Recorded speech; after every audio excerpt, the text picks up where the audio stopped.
Ayat hari ini adalah Efesus pasal 4, ayat 1-6. Mari kita baca bersama. Sebab itu aku menasihatkan kamu, aku, orang yang dipenjarakan karena Tuhan, supaya hidupmu sebagai orang-orang yang telah dipanggil berpadanan dengan panggilan itu. Hendaklah kamu selalu rendah hati, lemah lembut, dan sabar.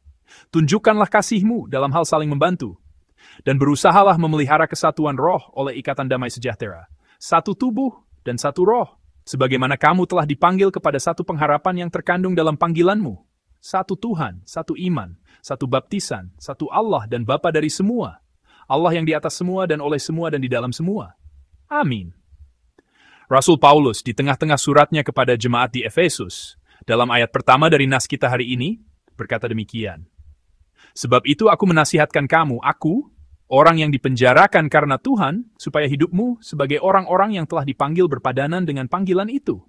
Amin. Kata sebab itu, yang mengawali nas ini, adalah sebuah kata penghubung yang sangat penting. Kata ini memberitahu kita bahwa doktrin keselamatan Allah yang telah dibahas dari pasal 1 hingga pasal 3, yakni anugerah pemilihan kita di dalam Kristus, pengangkatan kita menjadi anak-anaknya, dan pendirian gereja, terhubung erat dengan nasihat yang akan disampaikan setelahnya. Dan di sini kita perlu memperhatikan bahwa Rasul Paulus menyampaikan ini bukan sebagai perintah, melainkan sebagai sebuah nasihat.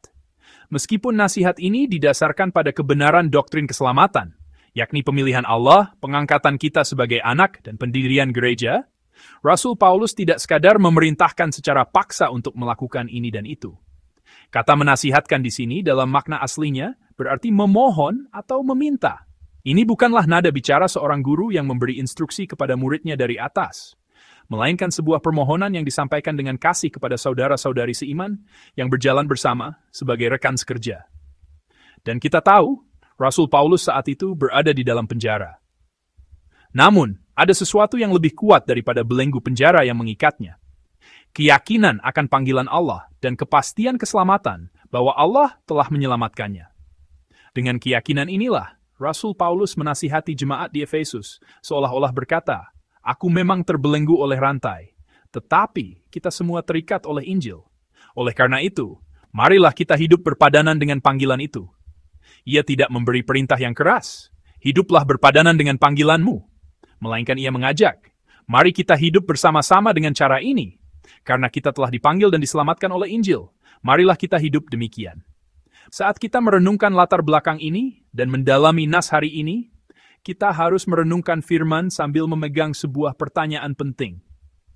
Apakah kita sudah hidup dengan baik sebagai orang-orang yang telah menerima panggilan Allah? Apakah kita sudah hidup dengan baik sebagai anak-anak yang telah diselamatkannya? Dengan mengingat pertanyaan ini, marilah kita merenungkan firman hari ini bersama-sama. Nas hari ini secara garis besar dapat dibagi menjadi dua bagian. Ayat 1-3 berisi nasihat etis yang berpusat pada frasa, hiduplah berpadanan. Dan ayat 4-6 menjelaskan dasar teologis dari nasihat tersebut, yaitu alasan mengapa kita harus hidup berpadanan dengan panggilan itu. Bagian pertama berbicara tentang sikap hidup konkret orang Kristen, yakni kehidupan yang rendah hati, lemah lembut, sabar, dan saling menanggung dalam kasih. Sementara itu, bagian kedua menyajikan 7 pilar pengakuan iman yang menjadi dasar bagi kehidupan semacam itu. Satu tubuh, satu roh, satu pengharapan, satu Tuhan, satu iman, satu baptisan, dan satu Allah. Kedua bagian ini sama sekali tidak terpisah. Sama seperti firman doktrinal dari Efesus, pasal 1-3, dan nasihat etis dari pasal 4-6 yang tidak terpisahkan, demikian pula kehidupan etis yang harus dijalani memiliki hubungan yang mendalam dengan pengakuan iman. Sering dikatakan bahwa etika tanpa doktrin adalah hampa, dan doktrin tanpa etika adalah iman yang mati. Maka, melalui keseimbangan antara iman dan perbuatan ini, Rasul Paulus ingin dengan jelas menunjukkan kepada kita kehidupan yang layak bagi orang-orang yang telah menerima panggilan keselamatan dari Allah. Di bagian akhir ayat 1, terdapat ungkapan, hiduplah berpadanan. Kata berpadanan di sini menyiratkan keseimbangan timbangan, dan kata hiduplah bermakna keseluruhan cara hidup atau langkah kehidupan. Keseimbangan dan langkah kehidupan. Jadi, pesan Rasul Paulus adalah, perilaku Anda harus seimbang dengan panggilan Anda. Kehidupan seorang Kristen haruslah selaras antara panggilan Allah dan seluruh jalan hidupnya. Dengan kata lain, jika kita telah dipanggil oleh anugerah Allah, maka sikap hidup yang sesuai dengan anugerah itu haruslah terwujud dalam diri kita. Teolog Karl Barth pernah berkata, panggilan adalah pilihan bebas Allah, dan pada saat yang sama merupakan peristiwa yang memberikan cara hidup baru bagi manusia. Ia menjelaskan bahwa meskipun panggilan itu adalah pilihan bebas Allah, bagi manusia, itu adalah sebuah cara hidup yang baru, sebuah peristiwa kelahiran kembali sebagai ciptaan baru. Ini bukan sekadar Allah memanggil saya, melainkan sebuah peristiwa yang mengubah keberadaan kita secara mendasar. Fakta bahwa Allah memanggil saya berarti saya telah diubah menjadi pribadi yang tidak bisa lagi hidup menurut kehendak diri sendiri. Panggilan adalah sebuah peralihan status dan deklarasi identitas baru. Itulah mengapa pertanyaan terpenting dalam iman bukanlah apa yang aku lakukan atau siapakah aku, melainkan aku. Orang Kristen harus memiliki identitas yang jelas bahwa kita bukan milik dunia, melainkan milik Kristus. Sebab di dalam Kristuslah terletak kehendak Allah yang luar biasa bagi kita. Benar, saya adalah orang yang dipanggil oleh Allah untuk diselamatkan. Sumber panggilan itu tidak lain adalah Yesus Kristus. Oleh karena itu, jika kita memperhatikan dengan saksama keempat kebajikan untuk hidup yang berpadanan dengan panggilan yang disebutkan dalam ayat 2, kita akan melihat bahwa semuanya mencerminkan karakter dan teladan hidup Yesus Kristus. Yesus merendahkan dirinya dalam kerendahan hati, memikul salibnya dengan sabar, dan di atas kayu salib, ia menunjukkan kasihnya yang menanggung dosa kita. Melaluinya, kita diselamatkan. Dia menjadi pengharapan kita. Jalan ketaatan yang ditunjukkan oleh Yesus adalah bentuk sempurna dari kehidupan yang berpadanan dengan panggilan. Oleh karena itu, hidup yang berpadanan dengan panggilan pada hakikatnya adalah hidup meneladani Kristus. Rasul Paulus menyebutkan 4 kebajikan dari kehidupan yang meneladani Kristus ini, dan mengajak kita untuk menghidupinya. Yang pertama adalah kerendahan hati. Di dunia Yunani, kerendahan hati seringkali dianggap sebagai sikap yang hina. Namun, di dalam Yesus Kristus, kerendahan hati bermakna mengosongkan diri untuk meninggikan orang lain. Kerendahan hati yang sejati dalam iman bukanlah merendahkan diri sendiri secara membabi buta, melainkan mengenal diri sendiri dengan benar di hadapan Allah. Mengakui siapa diri kita dengan jujur di hadapan Allah, itulah kerendahan hati. Kerendahan hati bukanlah dengan meratapi diri dan berkata, Yes, you those he spirit da. Sebaliknya, mengakui dengan tenang kelemahan kita, mengakui adanya kejahatan dalam diri yang tidak dapat kita atasi sendiri, dan mengakui ketidakberdayaan kita, itulah kerendahan hati yang sejati. Seorang Kristen yang rendah hati senantiasa melakukan introspeksi diri. Ia menghadapi realitas dirinya dengan tenang. Hanya dengan begitu ia dapat berlutut di hadapan Allah. Ia tidak menjadi sombong atau putus asa. Ketika ia menerima dirinya apa adanya, ia dapat berdiri teguh dalam anugerah Allah dan merasakan sukacita keselamatan. Karena Allah mengenal dirinya yang demikian dan terus memperbaruinya. Inilah kehidupan yang berpadanan dengan panggilan.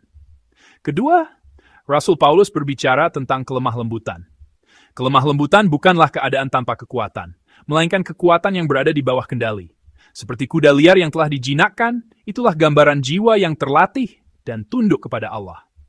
Jika Allah tidak mengendalikan kita, kita pasti akan berlari liar seperti kuda yang tak terkendali oleh karena dosa. Kelemah lembutan adalah sikap menyerahkan kendali diri untuk dijinakkan oleh Allah. Itulah sebabnya C.S. Lewis, seorang apologet dan penulis Kristen, berkata, kelemah lembutan adalah keadaan begitu terbenam di dalam Allah sehingga kita kehilangan diri sendiri. Keadaan di mana kita terbenam dalam Allah bukan lagi saya yang mengatur diri sendiri, melainkan menyerahkan kendali kepadanya. Itulah sikap lemah lembut yang sejati. Inilah kehidupan yang berpadanan dengan panggilan. Ketiga, ia berbicara tentang kesabaran. Secara harfiah, kesabaran berarti panjang sabar atau tidak lekas marah. Namun, ada makna rohani yang lebih dalam di sini. Kesabaran ini bukan sekadar usaha kita untuk menahan amarah, melainkan memiliki hubungan yang erat dengan sifat Allah sendiri. Allah telah lama bersabar terhadap orang-orang berdosa, dan hingga saat ini pun, ia menahan murkanya sambil menunggu pertobatan mereka. Mengapa orang-orang fasik di dunia ini tidak langsung dihukum?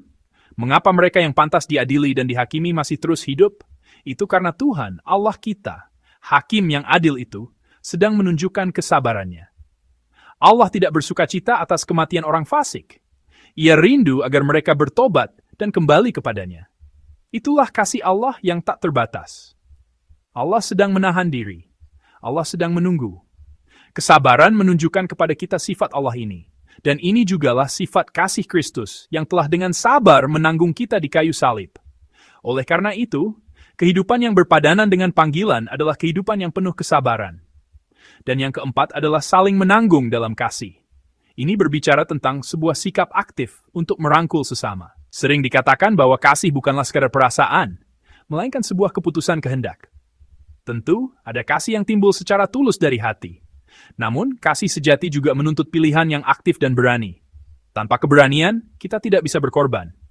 Tanpa keberanian, kita bahkan tidak bisa memulai tindakan kasih. Bukankah dalam hubungan antar manusia pun, keberanian diperlukan untuk menyatakan kasih? Hal ini karena kasih menuntut inisiatif. Kasih menuntut kita untuk bergerak maju secara aktif. Bukankah Allah juga telah menunjukkan kasih-Nya yang aktif dengan datang kepada kita? Tuhan kita, Yesus Kristus, datang ke dunia ini, mengosongkan dirinya, dan mengambil rupa seorang manusia. Kasih Kristus yang aktif dan berdasar pada kehendak inilah yang telah menyelamatkan kita dan memberi kita hidup. Jadi, saling menanggung dalam kasih, sikap kasih sikap aktif, yang nilai disebut sebagai kehidupan berpandang kita panggilan. Namun, kebajikan ini bukanlah sekadar kata indah untuk bermain. Rasul Paulus melanjutkannya dalam ayat 3. Dan berusahalah memelihara kesatuan roh oleh ikatan damai sejahtera. Setelah menyebutkan kebajikan ini, Paulus menasihati kita untuk berusaha memeliharanya. Kata berusahalah di sini memiliki arti bekerja keras dan bersungguh-sungguh. Artinya, kebajikan ini harus kita upayakan secara aktif. Namun, perhatikanlah hal yang menakjubkan ini. Paulus tidak mengatakan agar kita berusaha kesatuan, melainkan berusaha kesatuan roh. Apa artinya? Ini berarti, Roh Kuduslah yang telah mempersatukan kita di dalam komunitas gereja. Salah satu ciri khas surat Efesus adalah keterkaitannya yang erat antara keselamatan pribadi, soteriologi, dan kehidupan komunitas gereja, eklesiologi. Keselamatan saya tidak terlepas dari kehidupan bersama dalam komunitas. Surat ini mengajarkan bahwa untuk dapat menjalani kehidupan yang berpadanan dengan panggilan Allah, kita harus terhubung erat dengan kesatuan gereja. Berusahalah memelihara kesatuan roh. Dengan kata lain, kehidupan yang berpadanan dengan panggilan sangat erat kaitannya dengan usaha memelihara persatuan dan kesatuan gereja. Jika kita ingin hidup sesuai dengan panggilan kita harus berjuang untuk menjaga kesatuan komunitas gereja. Seperti yang disebutkan dalam ayat 4-6, kesatuan komunitas ini didasarkan pada 7 pilar kesatuan, yang pada puncaknya berpusat pada Allah Tritunggal, Bapa, Anak, dan Roh Kudus. Ketika kita hidup dalam kesatuan yang berlandaskan Allah Tritunggal ini, kita pun dimampukan untuk menghidupi panggilan kita. Jemaat yang terkasih, sekali lagi saya bertanya, apakah Anda sudah hidup dengan baik sebagai orang yang dipanggil oleh Allah? Apakah Anda sudah hidup dengan baik sebagai anak Allah? Mungkinkah Anda merasa telah diselamatkan, tetapi memilih untuk menjaga jarak dari gereja? Ataukah kita sering mengalami gesekan dengan saudara-saudari seiman di dalam komunitas? Panggilan untuk keselamatan pribadi dan panggilan untuk hidup dalam kesatuan gereja adalah dua hal yang tidak terpisahkan.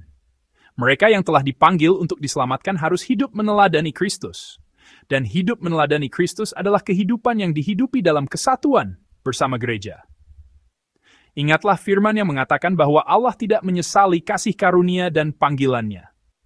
Di hadapan Allah yang memanggil dan mengasihi kita tanpa pernah menyesal, marilah kita pun merespons panggilannya dengan segenap hati, dengan kerendahan hati, kelemah lembutan, kesabaran, dan saling menanggung dalam kasih, sambil terus meneladani Kristus. Janganlah menyerah jika terasa sulit atau jika kita gagal.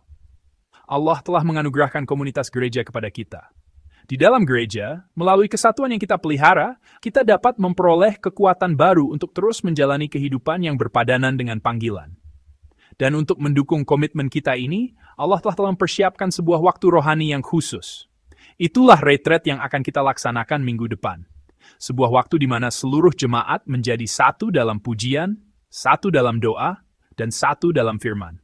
Sebuah waktu di mana komunitas gereja kita bersatu secara rohani di dalam Bapa, Anak, dan Roh Kudus. Melalui retreat ini, saya percaya Allah akan menyinari cahaya kemuliaan-Nya yang cemerlang atas realitas keselamatan kita. Saat yang kudus bagi komunitas kita, di mana kehidupan kita diperbarui untuk semakin berpadanan dengan panggilannya, akan kita alami bersama minggu depan. Marilah kita menantikannya dengan penuh pengharapan dan doa. Saya percaya anugerah Allah yang luar biasa akan kita rasakan secara melimpah.